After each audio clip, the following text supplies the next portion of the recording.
Salut à tous, c'est Pank Dachano, bienvenue sur cette vidéo qui continue notre cheminement sur la méthode Silva, toujours avec Lipasco. Et aujourd'hui, on va revenir sur la journée du 3-0-3 et surtout tout ce principe projectif que l'on travaille pendant cette journée-là et l'intérêt d'avoir cette étape dans le cheminement pour devenir plus intuitif, plus clairvoyant, plus ouvert à soi-même et surtout s'interroger sur cette idée qui est la projection, parce que ça reste quelque chose qui est paradoxalement hyper abstrait, même si en 4-0-4, donc le 4e jour, on se retrouve à un moment donné dans une démarche qui nous permet largement de comprendre ce qu'on a fait en amont. Est-ce que tu veux bien nous rappeler un petit peu ce que correspond le 3e jour et surtout l'idée fondatrice de ce jour-là pour les personnes qui n'ont pas participé ou pour celles qui ont participé il y a longtemps sur le 3e jour de la méthode? D'accord, ok. Donc, 3-0-3, comme tu as déjà dit, c'est une sorte de journée de transition parce que le premier week-end ou le premier 2 jours, on a des techniques, on a des étapes, on pratique, etc. Et en fait, même si on est partiellement endormi, on enregistre quand même. Pendant que 3-0-3, il faut qu'on reste actif parce que 3-0-3, on est guidé à travers des exercices où nous-mêmes, on doit créer ou recréer des images. Alors, en principe, c'est plutôt une période de pratiquer et s'entraîner à mieux visualiser et imaginer. Parce qu'en fait, pendant tout le cours, on dit visualise ça, imagine cela, mais là, la plupart de la journée, c'est un entraînement pour faire ça. Et rappelle-toi aussi que José Silva a passé des années avec les Rosicruciens. Et eux, justement, ils mettent beaucoup d'importance sur pratiquer à mieux visualiser, pratiquer à avoir une image claire, détaillée, 3 dimensions, etc. Et franchement, à part les Rosicruciens et les moines tibétains, je ne connais pas de système où, dans le cours, vous avez le temps et vous êtes guidé à mieux visualiser et imaginer. Parce que franchement, la plupart des cours disent c'est important, mais faites-le toi-même. Et voilà. Donc, moi, déjà, ça c'est très valable, point de vue de vraiment améliorer ses facultés. Moi-même, je rappelle la première journée que j'ai fait 3-0-3. Déjà, la différence entre le matin et le soir, ça commençait déjà à se révéler. Par exemple, pour ceux qui ne connaissent pas, on fait beaucoup de travail sur les couleurs. Et on regarde un objet avec une certaine couleur et puis on dit 1, 2, 3, change la couleur. 1, 2, 3, encore une couleur. Et on passe d'une couleur. Alors, au départ, c'était comme ça. Fin de la journée, boum, boum, boum, vraiment. Et je me suis dit, tiens, ça va vraiment de mieux en mieux après une journée de pratique. Donc, c'est déjà ça. En même temps, ça va amener au 4-0-4. Parce que bien que là, on utilise l'imagination de façon active, c'est-à-dire je vais m'imaginer, et là, on fait toutes les possibilités, on s'imagine à l'intérieur d'un métal, comment est-ce que nous, on va représenter mentalement un métal, comment on va penser un métal, et puis on continue avec les autres, le règne végétal, le règne animal, le règne humain, le 4e jour, etc. Donc, tout ça, c'est pour développer l'imagination quand elle est active. Mais quand on fait intuition, on utilise toujours l'imagination, mais de façon réceptive. On a l'impression, tiens, il y a quelque chose qui arrive dans mon cerveau comme ça. Et là aussi, si on n'a pas développé visualisation, imagination, on va avoir des impressions qui sont très vagues. On ne va pas comprendre, on a perçu quelque chose qui est un point de référence. Et là, justement, toute la journée, on dit ça va servir comme un point de référence.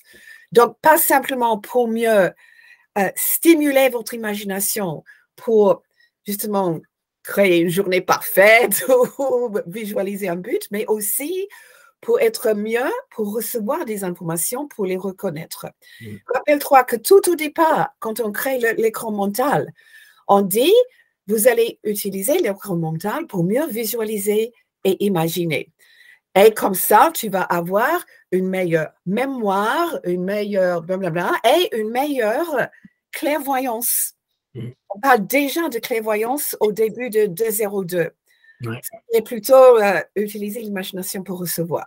OK. Donc, ça, globalement, c'est comment moi je vois 303 comme justement une connexion ou un transfert entre les deux.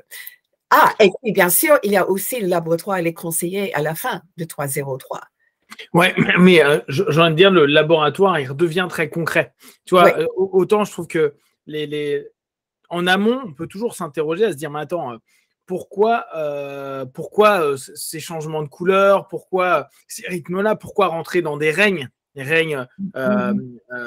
minéraux, animaux, humains, etc. C'est quoi l'orientation? Ce que je trouve intéressant là, dans ce que tu mets en avant, c'est cette dynamique de devoir apprendre à visualiser. Et c'est vrai qu'il y a très peu de systèmes qui nous posent un moment à nous dire visualiser. Je m'en rends compte, moi, quand je demande à certaines personnes de visualiser des choses, je suis même pas sûr qu'ils le fassent.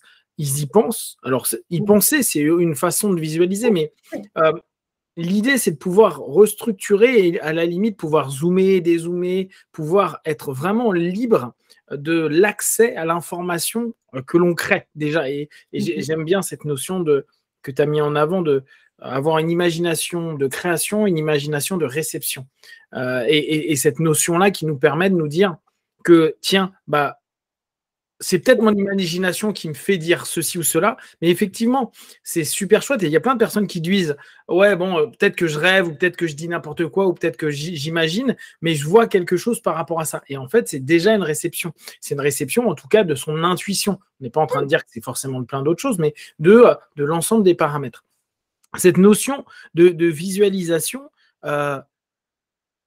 quand on la pousse chez les personnes, est-ce que tu as déjà eu des personnes, alors on sait, il y a des personnes qui ne peuvent pas visualiser, on en a déjà un petit peu parlé, mais est-ce que tu as eu des personnes qui disent j'en suis pas capable, j'ai vraiment l'impression que je ne visualise rien?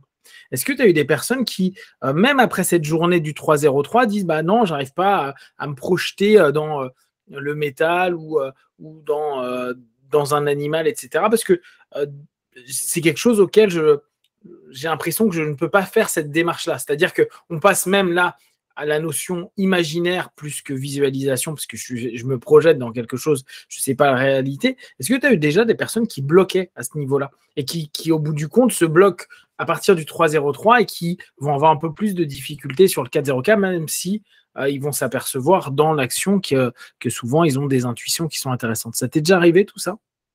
Il y a des gens qui disent je suis bloqué, je n'arrive pas. Je dirais 90% de ces gens sont les gens qui ne sont pas visuels. Et une fois qu'ils ont bien compris qu'ils peuvent ressentir qu'ils sont dans le métal sans rien voir du tout, on peut voir complètement noir, mais toujours avoir des sensations physiques ou des sons ou des impressions. Et s'ils acceptent ça, c'est OK. Et quelquefois, je cite le cas de Jerry CV, qui était instructeur Silva, qui a eu une énorme réussite avec la méthode Silva quand il est venu, quand il était addict à l'héroïne, et il a pratiqué le miroir de l'esprit, et après il disait, mais je ne visualise pas. Mais comment tu as pu? Il disait, j'y ai pensé.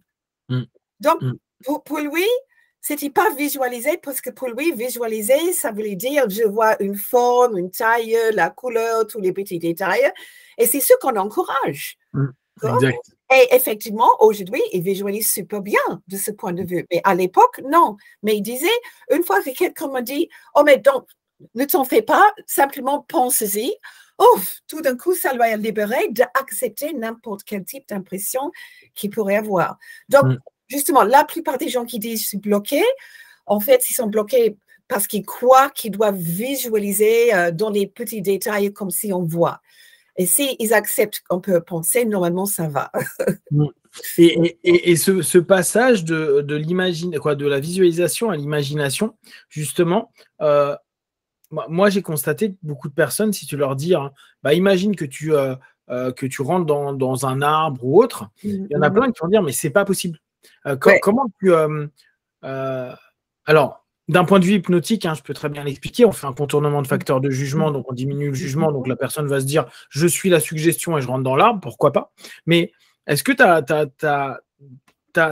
as eu souvent cette espèce de retour de « mais non, mais pour moi, ça n'a pas de sens ». Tu vois, c'est plus une notion de sens, de dire « mais on rentre pas dans un animal, on rentre pas dans un métal ». Tout ça, c'est un peu boubou, tu vois, c'est un peu zinzin. Vous êtes sympas, les gars, mais est-ce que tu as déjà eu ça? Parce que en fait, ce que je constate souvent, c'est qu'à partir du moment où on rentre dans cette idée et ces exercices de dire non, mais imaginez-vous juste, même si c'est absurde, comme Einstein à l'époque avait dit je fais un jeu d'esprit, un jeu de pensée où je vais être sur la lumière, je chevauche la lumière.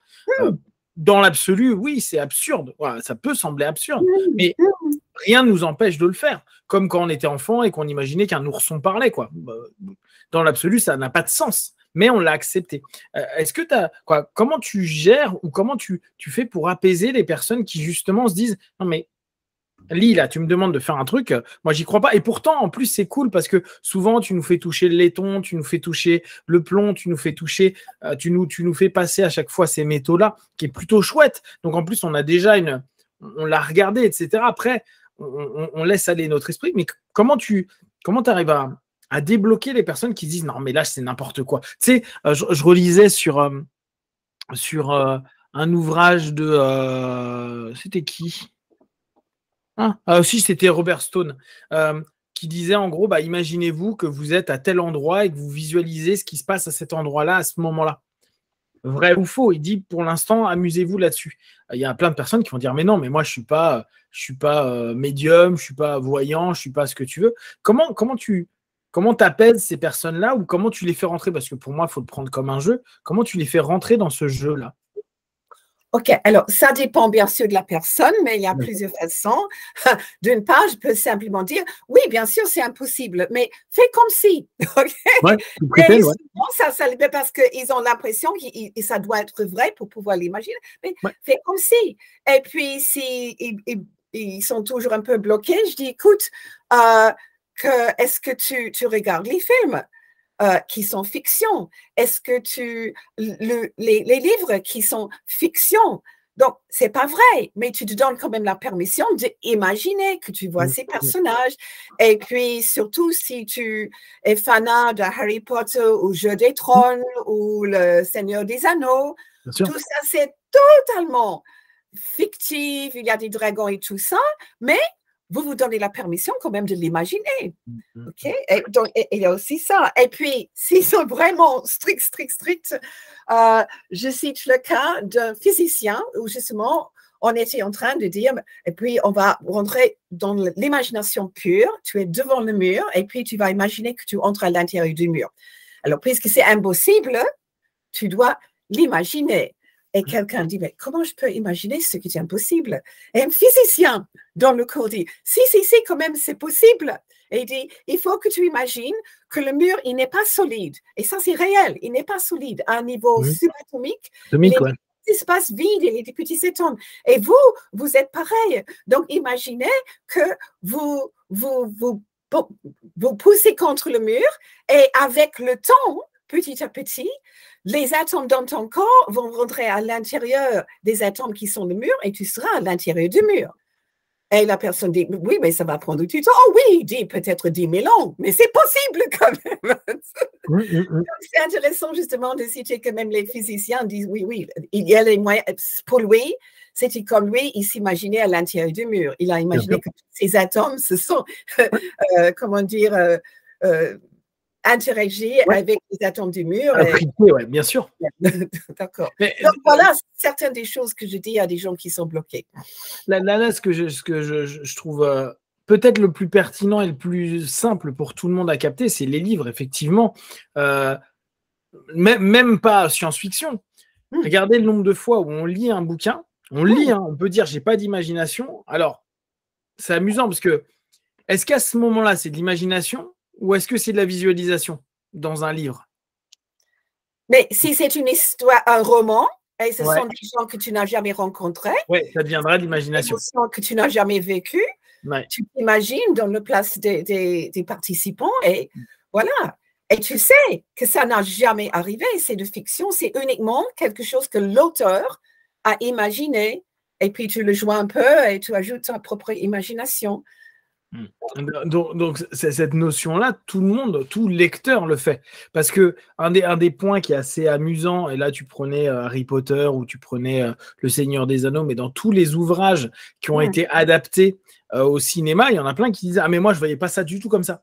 Je suis un peu déçu parce que c'est pas le monde que je m'imaginais. J'imaginais pas les orques comme ça, j'imaginais pas les. Et c'est assez intéressant. Moi, je me souviens, j'avais lu, j'aimais bien Star Wars et avant les livres, avant que les nouveaux épisodes 1, 2, 3 ne sortent, et je lisais les livres parce qu'ils les sortaient type 15 jours avant. Donc je les lisais et donc je me faisais tout un monde et je voyais, j'ai vu les 3 films et j'ai fait, oh, ils sont pas cool, ils sont pas bien, alors qu'ils étaient très bien. C'est juste que, en fait, moi, je n'ai pas accroché parce que je m'étais fait un monde un peu différent que celui qui m'a été présenté à un moment donné. Mais ça, c'est purement l'imagination. Donc, c'est intéressant de se dire, effectivement, on est tous aptes à imaginer parce qu'on est tous aptes à se représenter ce qui est en train de se passer dans un ouvrage. Et on peut être dans un ouvrage hyper classique. Hein. On peut lire Le Père Goriot, hein, qui est de... Je ne sais plus comment ils appelaient ça, l'ultra-réalisme à l'époque, où il te décrit une table pendant 25 minutes, mais au moins, tu sais exactement comment est la table et tu arrives quand même à l'imaginer. Et je trouve cette notion intéressante de pouvoir se dire, qu'importe ce qu'on est en train de vous proposer, vous pouvez toujours, si vous l'autorisez, et là je pense que on revient à ce que tu disais préalablement, si tu fais comme si ou si tu t'autorises, et je reprends cette notion de l'hypnose que je trouve intéressant, on diminue le facteur de jugement. Si on arrête de juger que c'est débile, idiot, absurde, stupide, irréel et tout, et juste se dire, allez, je le fais. Donc, on passe du thinker, du penseur au doueur, à celui qui fait. Et même si ça semble absurde, c'est pas grave parce qu'on se dit, je m'autorise à ce moment-là, je diminue ce jugement de me trouver idiot de penser ça et je me propulse dans un élément. Et dès lors, avec cette autorisation, et la notion de s'autoriser est intéressante, qu'importe ce qui arrive, je me dis, c'est des infos. C'est des infos que je peux prendre en compte, même si c'est complètement différent de la personne au fond de la classe ou mon meilleur ami, etc. C'est ce que l'on pense, nous, est juste pour nous. Exact, c'est ça que j'insiste beaucoup, justement. Amusez-vous, ne vous limitez pas en disant est-ce que je vois correctement ou non. Il n'y a pas de correct ou incorrect. Parce que tout ce qui passe dans ton imagination. Et comme tu dis, la personne à côté de toi va avoir tout à fait autre chose. Et c'est bon pour lui. Donc, c'est vraiment très personnel et on est en train d'établir nos points de référence à nous, qui sont toujours très différents, souvent très différents des autres. Tu sais que ça me fait rebondir sur, je crois, une problématique qui est assez présente chez beaucoup de personnes, qui est « je veux bien faire ». Et dans le bien faire, en fait, ils se disent comme je veux bien faire, il y a un point de référence qui est bien. Tu vois, c'est en gros une bonne note, j'ai 10 sur 10 quand j'ai répondu correctement. Tu vois, par exemple, c'est facile de bien faire avec les memory pegs, mais parce qu'on peut les compter, tu vois, on peut dire, bon, bah, j'en ai 10, j'en ai retenu 10. Mais c'est dur de se dire j'ai bien fait quand il n'y a pas de point de référence. Et justement, la complexité peut-être est ce qui fait que certains sont un peu hésitants ou n'aiment pas forcément ce moment-là. C'est justement parce qu'on est dans un moment où, pour une fois, il n'y a personne qui va vous juger et vous dire ce qui est bien, c'est ça. C'est ce qui est bien, c'est tout.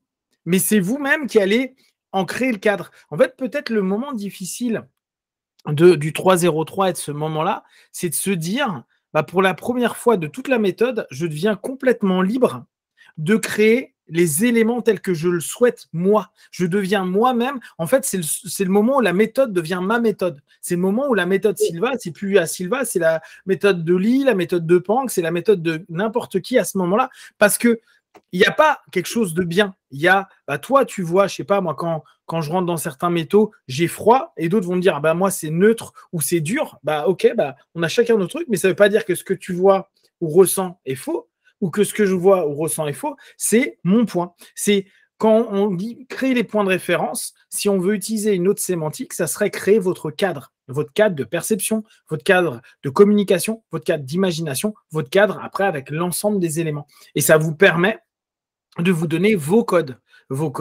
moi, quand je ressens que quelqu'un va pas bien, je ressens ça. Ou quand je ressens que quelque chose est abîmé, je ressens ça, etc., etc.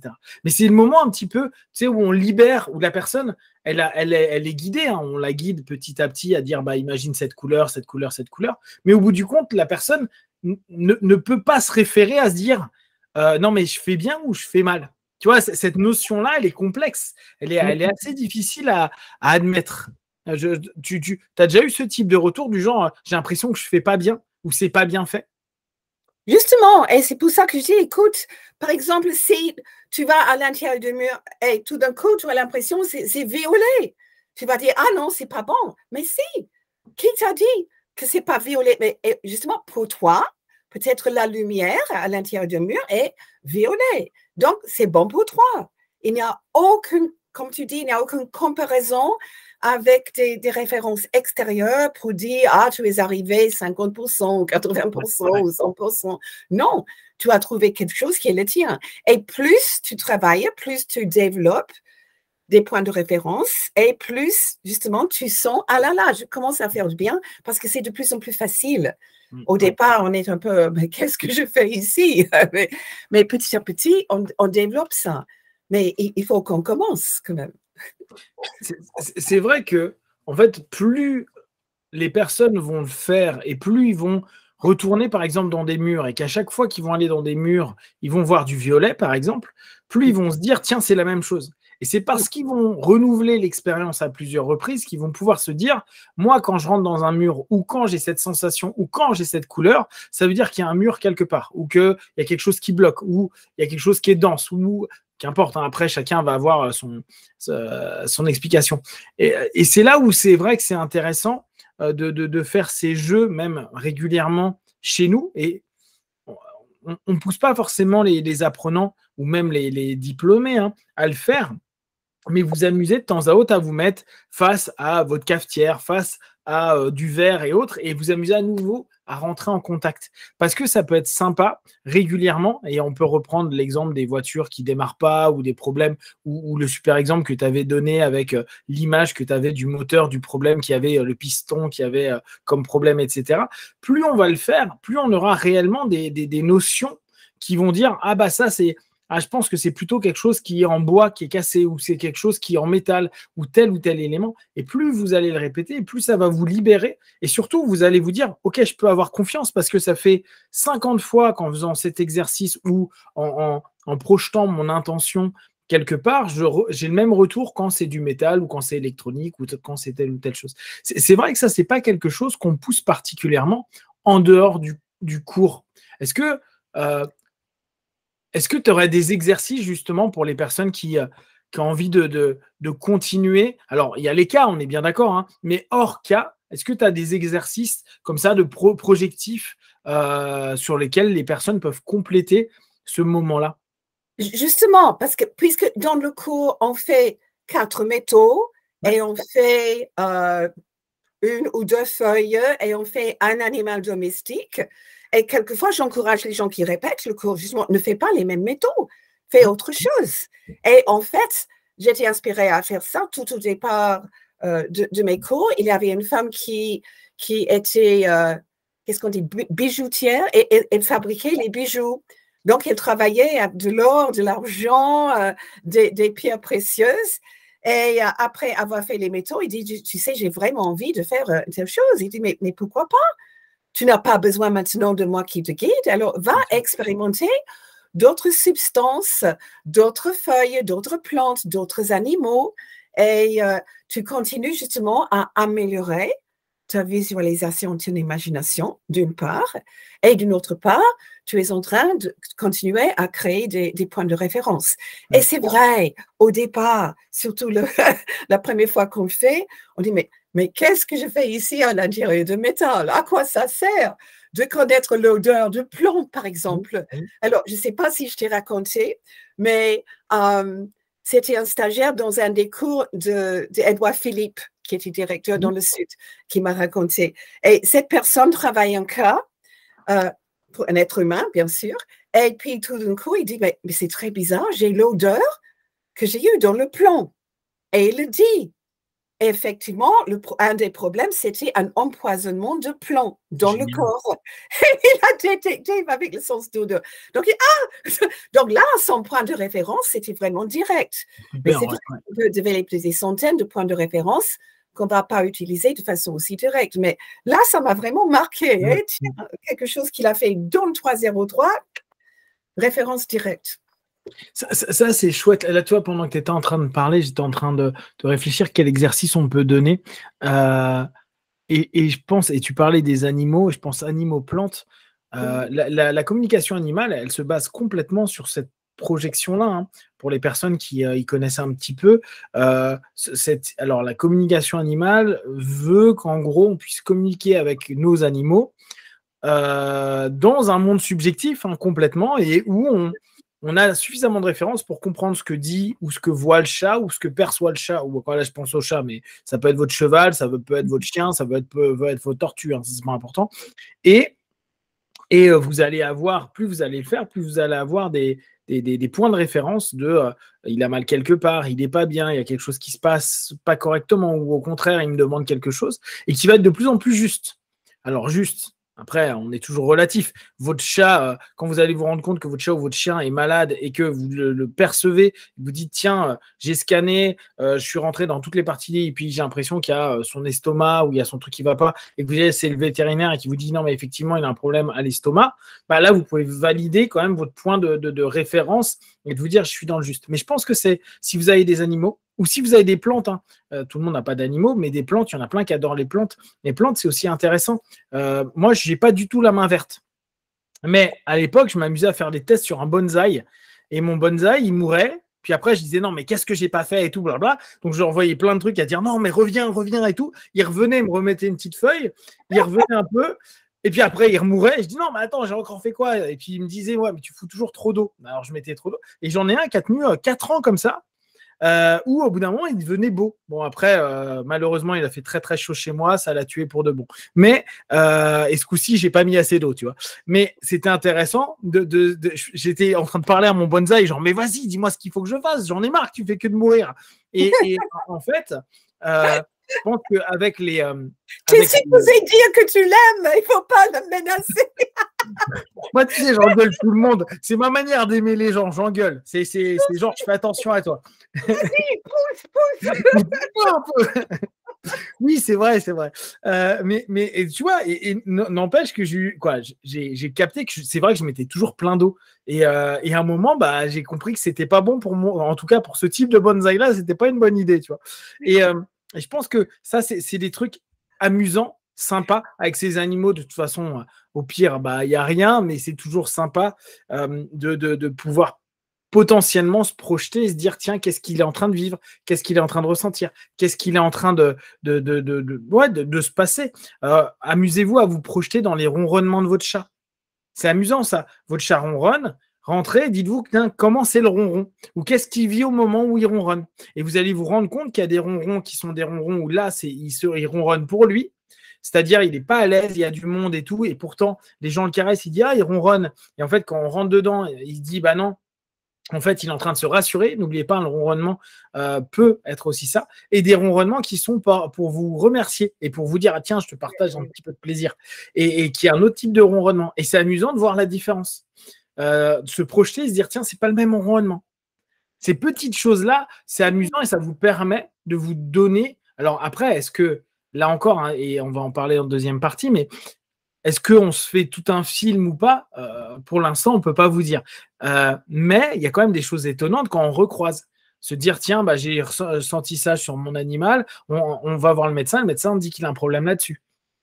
Comment ça se fait? Et là, on revient un petit peu sur le principe d'écart. Hein. Comment ça se fait que parfois on trouve alors qu'il n'y a rien qui était cohérent par rapport à ça? On va en parler sur l'autre principe. Est-ce qu'on ne part pas complètement en vrille? Et vu qu'il y a des retours, comment ça se fait? Alors, on n'a pas la réponse, hein, mais ça, c'est un sujet qui est intéressant et qui fait que parfois les gens se bloquent parce qu'ils se disent si je commence à rentrer dans ce type de pensée-là, je deviens bizarre. Alors qu'en fait, moi, je le prends que comme un jeu. Si je trouve des trucs, c'est cool. Il se passe rien, bah, je me dis c'est cool la prochaine fois. Et plus ça marche fréquemment, et plus je me dis ah ouais, quand même, c'est marrant. Mais pour moi, ça reste qu'un jeu. Ça reste pas un truc sérieux entre guillemets. Et parce que je prends ça avec légèreté, je me permets de tester sur plein de choses. Oui. On va en parler après. Est-ce que tu as quelque chose à préciser ou à rajouter sur cette première partie? Juste revenir sur cette idée de quand on lit un livre, justement, on était déjà en train d'utiliser l'imagination. Quelquefois, je demande aux gens dans un cours, lève la main si tu crois que tu as déjà une assez bonne visualisation, imagination. Et il y a peut-être 2/3 qui lèvent la main. Et puis, je dis, OK, pose la main si tu... Non, garde la main en l'air, en fait, si tu es quelqu'un qui a toujours lu beaucoup, fiction, roman, etc. Et la plupart des gens ont toujours la main en l'air. Donc, moi, je crois que simplement la lecture en elle-même peut être un bon instrument de visualiser, imaginer. Complètement. Alors ça, j'adhère à 1000%. Moi, tu sais que j'adore les BD, j'adore les mangas. Et je sais que quand j'étais petit, j'avais du mal à lire les bouquins. Et c'est par les mangas que j'ai appris à aimer tout court, à lire tout court, à vraiment me dire, tiens, j'adore ça. Parce que j'aimais bien les personnages et tout. Puis au fur et à mesure, je me disais, ouais, mais j'aime bien ce que les gens racontent. Donc j'ai commencé à aimer les scénarios. Et vu que j'aimais lire les scénarios, j'ai commencé à lire des livres. Et c'est à partir de là où j'ai commencé à apprécier à lire des livres. Et le fait d'avoir vachement lu, on va dire, j'ai quand même énormément développé ma capacité de construire des choses qui sont abstraites, hein, c'est que des mots, à quelque chose où il y avait tout un monde, et à tel point que moi, quand je lis certains livres qui me passionnent, j'en rêve toutes les nuits. C'est-à-dire que ça continue à se construire dans ma tête et je cherche les solutions, les trucs, les machins pendant que je dors. Donc, ce qui prouve que je rentre complètement dans mon monde imaginaire et que ça continue même dans mon monde onirique à ce moment-là. Oui, oui. Et moi, j'ai lu depuis très, très petite, au point où, justement, mon papa a dû mentir de mon âge pour emprunter les livres de la bibliothèque. Et bien sûr, les premiers livres étaient pour les enfants, tout court, simple, les images. Et puis, papa m'a fait emprunter un vrai livre. Et c'était The Hobbit. Et donc, un de mes premiers livres était justement le monde de Tolkien et tout ça. Mais j'étais tellement nouvelle à lire. Je me rappelle que j'allais voir ma maman et dit, mais c'est quoi ça? Et c'était des parenthèses. Je ne l'avais jamais vu auparavant parce que les livres étaient trop simples. Donc, j'ai vraiment appris à lire avec The Hobbit. Génial! Ah, c'est marrant ça. Donc, mon premier livre avait des dragons, des orques, des nains. Mais tu vois, après tout ça, moi je vois, j'ai une copine qui est assez géniale, qui imagine super vite. D'ailleurs, quand elle est en hypnose, elle a un monde qui est incroyable, c'est génial. Et elle adore l'heroic fantasy et la science-fiction. Et il y a des moments, tu sens que, vu qu'elle part vite en transe, elle arrive facilement à imaginer plein de choses. Et là, tu te dis, ouais, est-ce que c'est parce que naturellement elle est douée à ça? Je pense que oui. Mais elle a tellement lu qu'en 2 secondes, tu la mets en transe, tu la mets dans un monde sécurisant où elle s'amuse, elle te voit des dragons, des lutins, elle te voit des orques, elle te voit tout ce qu'il faut, tu vois. Et comme ça, en 2 secondes, bon, bien sûr, si elle est dans des conditions sympas, hein, mais je trouve ça assez exceptionnel parce que tu te rends compte que ta lecture a nourri ton monde d'imaginaire, et ton monde imaginaire, tu arrives à le faire vivre de façon complètement active dans ta transe ou en alpha, hein, pour ceux qui sont plus Silva. Et c'est tout ce qu'on vous demande, en fait. Laissez aller votre imagination, même si ça vous semble étrange au départ, amusez-vous avec ça. On va s'arrêter là pour la première partie. Si vous avez des questions et des remarques, vous partagez sur Facebook, YouTube. On y répondra le plus rapidement possible. Comme d'habitude, de tout ce qu'on propose, ne prenez que ce qui est bon et juste pour vous. Testez, observez, analysez, concluez. Be one. Hop.